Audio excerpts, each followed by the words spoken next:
Namaste. So today we're outside and the goats and goats and chickens are back here. So the gang's all here. I thought it would be nice to do another class outside today because the weather is so nice. It's been raining, so it's actually kind of humid out here right now. But as we move into the heart chakra, I just felt like, being outside on Earth Day, everything's green, all the animals are happy, so it just felt very heart-centered. So that's why we're doing this lecture out here today. So moving into Anāhata chakra at the heart center, and now with every chakra that we do, I'm just like, oh, I love this one so much. This one is my favorite. And I had that same kind of feeling as we were coming up into the heart chakra today. So we began at Muladhara chakra at the root, getting our feet on the ground, getting our feet on the earth, and taking care of our basic needs. And then we began to rise up into Svadhisthana chakra at the sacrum, at the low belly, at the womb, getting in touch with our creativity, kind of stepping out into the world, interacting with others, and developing the flavor of different relationships in a healthy way. Then we moved up to Manipuraka chakra, and we got in touch with that fire element and started to create strong boundaries for ourselves within those healthy relationships so that everybody feels honored within the relationship. Now as we move up into Anāhata chakra, we are evolving even more. So let's take a look at the yantra, or the form of Anāhata chakra. Here we see 12 petals surrounding a 6-pointed star or hexagon shape. The bija mantra, or the seed sound for the heart chakra, is Yam, Y-A-M. Lam, Vam, Ram, Yam, as we make our ascent up towards the crown of the head. The heart chakra, the color is green, and sometimes you'll see the color represented as pink as well. So here we can think of the heart chakra as a rose, or a pink rose. So the petals of the rose are blossomed open, and then we have the green stem and the green thorns of the rose.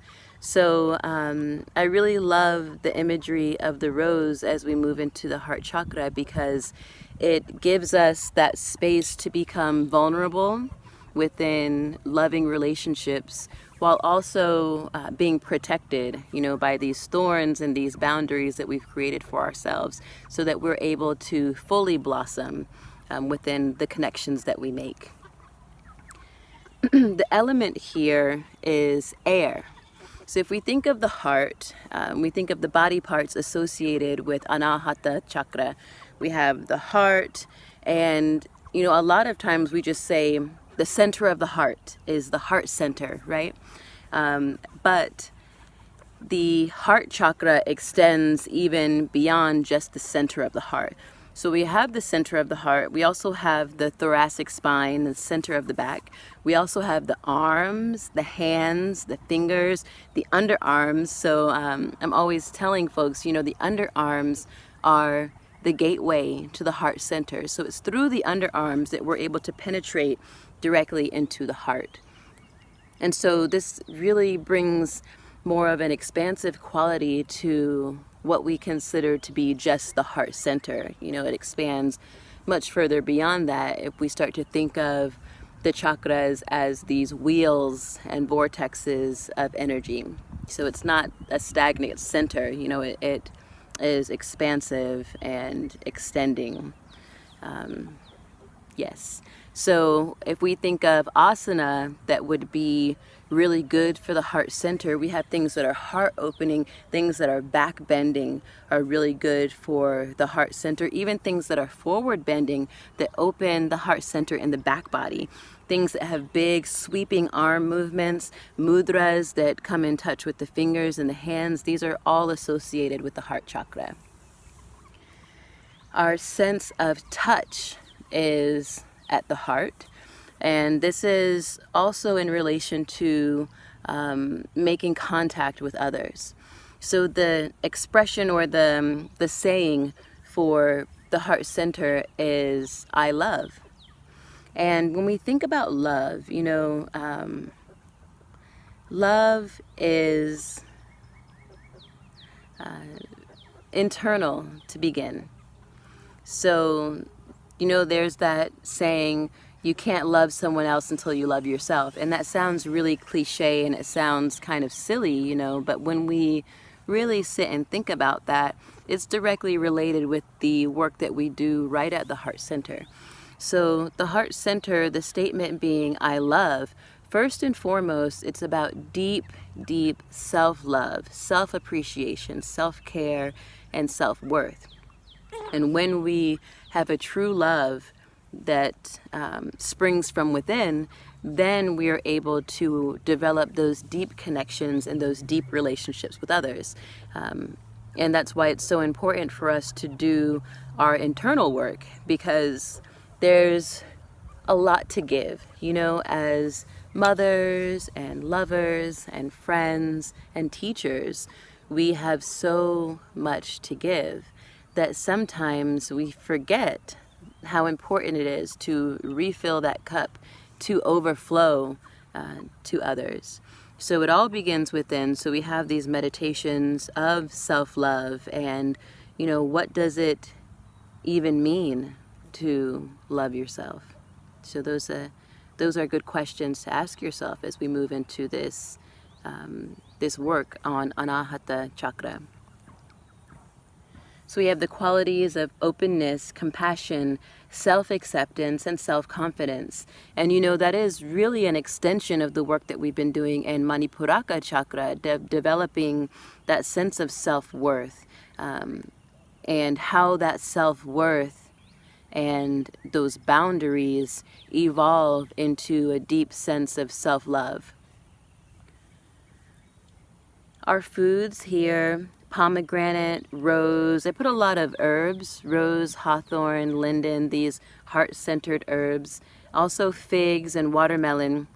The reason I put figs and watermelon there is because they incorporate both the green and the pink elements of the heart center. So when it comes time to actually like take a quiz or take a test on Anāhata chakra, if I ask, you know, what color is associated with the heart center, the answer I'm looking for is actually pink and green. Our crystals, we have rose quartz, emerald, green jade, pink carnelian. So these pink and green crystals to really begin to work with the energy of those crystals to develop balance within the heart center. And, you know, crystal work could be something as simple as sitting down with a piece of rose quartz in the palms of your hands as you meditate and noticing what comes up for you there in the heart center. So looking towards the bottom of our worksheet, Anāhata chakra is the bridge between the lower and higher chakras. And that right there is really important. We have our 3 lower chakras, and then we have our 3 upper chakras. And right there in the middle is Anāhata chakra. So Anāhata serves as the bridge between the lower self and the higher self. So here we're moving from this basic embodiment, which can actually be quite complex, into the ethers, really. And they all meet in the air element of the heart chakra. You know, so moving from earth to water to fire to air, and then rising up into the higher chakras, which become much more subtle, less physical, much more ethereal. It represents the balance between heaven and earth. So we've got our feet on the ground and we've got the crown of the head in the sky. So it's not I want to say it's not enough, but those are not actually the words that I'm looking for. But when we're developing balance and wholeness, it's equally as important to put our feet on the ground as it is to rise up and put our branches and leaves up in the sky. So this is all about a balanced homeostasis of all of the chakras. A lot of us know for sure what it feels like to get high, right? To just be in a state of meditation that's so fully blissed out that we lose our connection to the earth. And so this chakra work that we're doing as we begin to make our ascent up the spine, we don't forget about the chakras that we came from. So this is not a practice of just leaving the body. It's a practice of being in the body. Oops. It's a practice of being in the body and also being able to rise up, to cross over that bridge and to step into the heights of meditation as well, but with balance between the earth and the heavens. So that right there really starts to come together as we step onto the bridge of Anāhata chakra. So here we're moving from embodiment to enlightenment. The ancients called the heart chakra Anāhata, which means that which cannot be destroyed. And I really, really love that translation. You'll find quite a few different translations of what Anāhata means. And I've put this one here because it's one of my favorites, because through the process of life and through the process of love, we can find ourselves with heartache, and we hear terms like brokenhearted or even depressed. Because depression, you know, the heart center sinks in and the shoulders slump down. And so this, even watching people, when we step into that role of teacher and we begin to watch and study our students, you'll find that you do that even when you're not teaching, because it becomes one of those things that just transfers over into everything. But we see the collapsed heart and the depression of the spirit, and it's really quite reassuring to know that the energy of Anāhata is that which cannot be destroyed. So no matter how much heartache or grief or sorrow or trauma that we experience, the nature of the heart center is indestructible. And that is really, really reassuring during those times when we are suffering from these ailments of the heart, to keep that in mind and to allow that to serve as a catalyst for healing. Anāhata is also referred to as the unstruck sound and the place where Dharma lives. So Dharma is purpose, it's the spiritual path, you know, like our place on the spiritual path is our Dharma. And the ancients say that Dharma lives in the heart. So all spiritual paths, all devotion and bhakti, you know, this yoga of love, lives in the heart.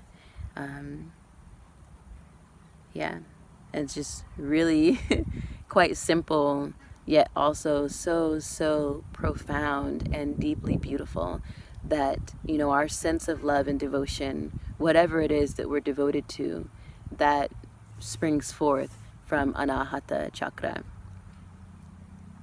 So this unstruck sound, also called the nada, N-A-D-A, or the nad, it is the sound of silence.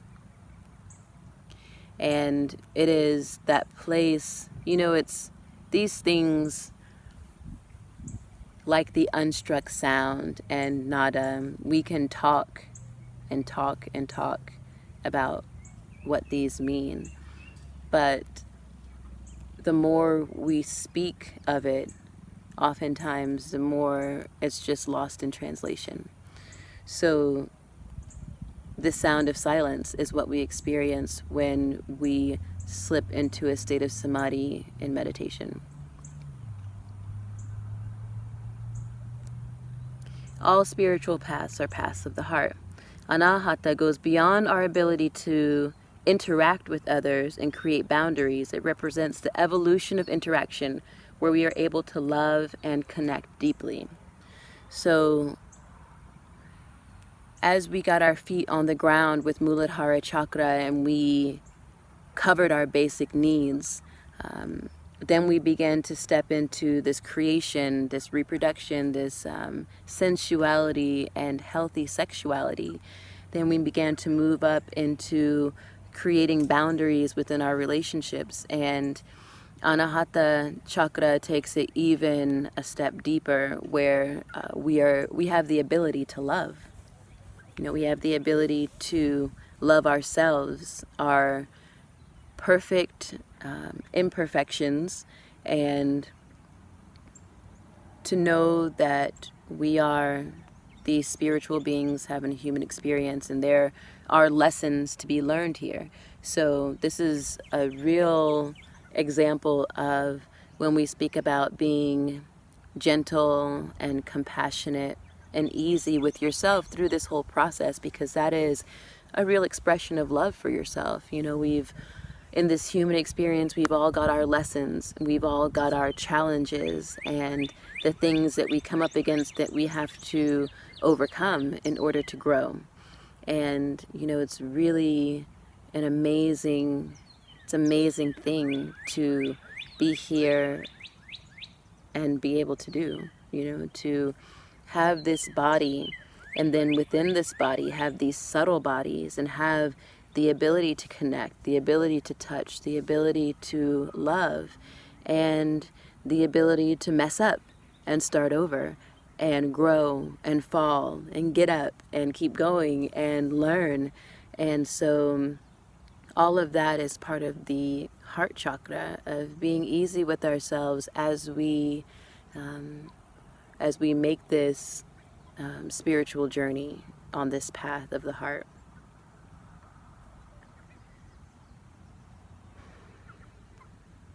When balanced, we have a deep sense of self-love and self-worth, which overflows into the other relationships in our lives. When the heart chakra is out of balance, we experience insecurity, nervousness, anxiety, anger, impatience, fanaticism, and an overly critical nature. I feel like perhaps we've all been there, and it's an easy place to go to within spirituality, to get to that place where we know, and nobody else does, or we know the right way and the right path, and everything else is wrong. And that is an expression of an imbalance in the heart chakra. Within Sikhism, there is, I would call it a vow, but that's not really the right word for it. But as a Sikh, part of our faith is that we recognize and accept all other religions and all other paths, because there are many rivers that lead to the ocean, right? And there are a lot of sayings like many paths, one destination, or I don't know. There are other ones that people say. But there's one of my favorite. I know this is going to sound horrible, but one of my favorite Southern sayings is that there's more than one way to skin a cat, right?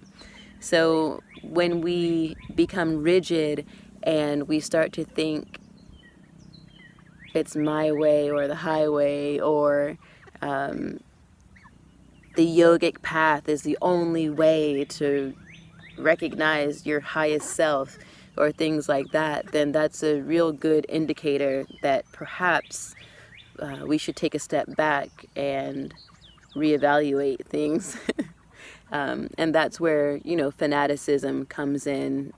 Everywhere that we look at something pure and wholesome, there's also, the other side of that coin where it goes a little too far and it becomes fanatical, right? So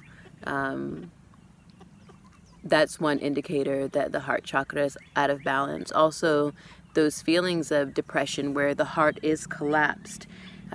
When we start to feel that and see that within ourselves, then we know, something's going on with the heart. Or if we see that in our students, they may not even know that that's where something is going on, but we can look at the body and the body speaks. The body speaks really clearly. And so we can read the body and say, okay, even though this person isn't saying this, I can see what the body is saying. Or we see sometimes like within relationships where there's like promiscuity of bouncing from partner to partner and like that inability to love or that lack of love. We see that reflected sometimes when there's an imbalance in the heart chakra. So as we bring our awareness to the heart, things will rise up that are asking for attention.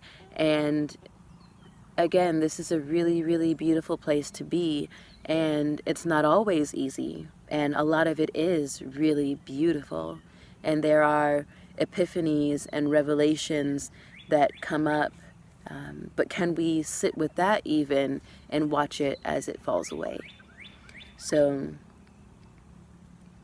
back to our worksheet. The ancients described Anāhata as an upward turned lotus with its petals open to catch the sun. And I love that too, because, our lotus flower, we see the lotus flower represented in these yogic teachings over and over and over again. And the story of the lotus goes that, the lotus grows in these murky, muddy waters. That's where it takes root, or that's where it spreads its roots. And each day the lotus rises up through the muddy water and blooms on the surface of the water clean with its petals open to catch the sun. And so this is representative of the spiritual path and the murk that we transcend as we rise up to the surface of the water. And even the murk is beautiful. Even the suffering has a purpose. So sitting in the fire is what we've been doing. And sometimes sitting in the fire doesn't look like flames all around us. Sometimes it just looks and feels like extreme discomfort and memories of trauma, memories of experiences that we've had that we haven't fully integrated or healed. And so this is all part of it. Looking at it, sitting with it, and using our tools to heal those spaces that are still asking for our attention so that we can get to that place where they do fall away. And it's hard to know that sometimes because, as the lotus flower is going through the muddy water, how would it have ever imagined that it would reach the top and it would blossom? Or like the caterpillar, it's like I have all these, I want to call them cliches, but they're really just images of really beautiful things like, the caterpillar transforming into the butterfly. Did the caterpillar know that it was going to turn into a butterfly? Or, did the baby in the womb know that it was going to be born and have all these experiences, So when you're going through this work of the evolution of the self, then it's sometimes hard to remember that this is just part of it. And there's so much more that we can't see. So perhaps that will bring some encouragement to those of you who are having a hard time, because as we just begin to bring our attention to the chakras, things wake up and say, oh, there you are, you're asking for some heart chakra work? Well, let me pull up all the memories that you haven't looked at, or all the things, you know. And when things get uncomfortable, that's amazing, because it means that the work that you're doing is working. It's drawing things up to the surface. You know, it's like it's muddying up the water, letting things rise up so that they can move out, and allow the water to become more clear and allow more clarity and balance into this experience, where we're not at the whim of the emotions. That would be another expression of when the heart chakra starts to kind of waver out of balance, is when, you know, we've been around people, or we have ourselves been that person that has these explosions of emotion, whatever those emotions are. It doesn't have to be anything negative. It can be joy or bliss, or just like these extreme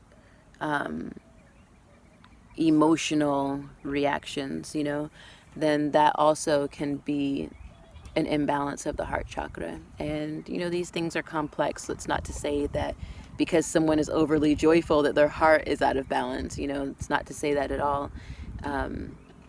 But as we get to know ourselves better, then we are our own compass for when we're out of balance. This is self-inquiry. This is svadhyaya. This is self-study. So as you study yourself and you get to know these energy centers better within yourself, then you'll know when things are balanced and when things are wavering and perhaps asking for your attention.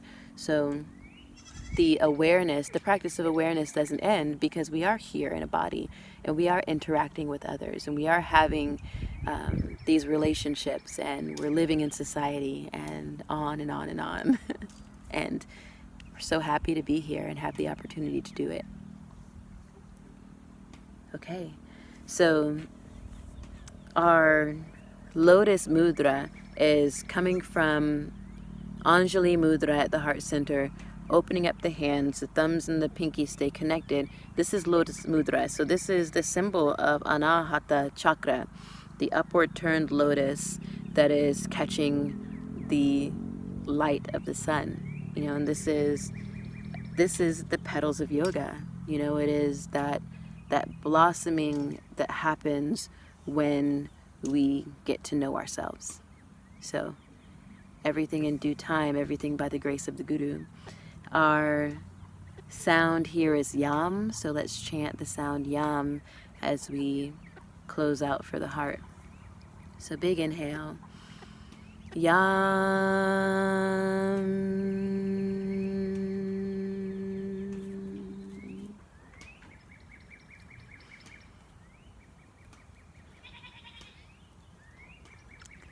From my heart to yours, namaste.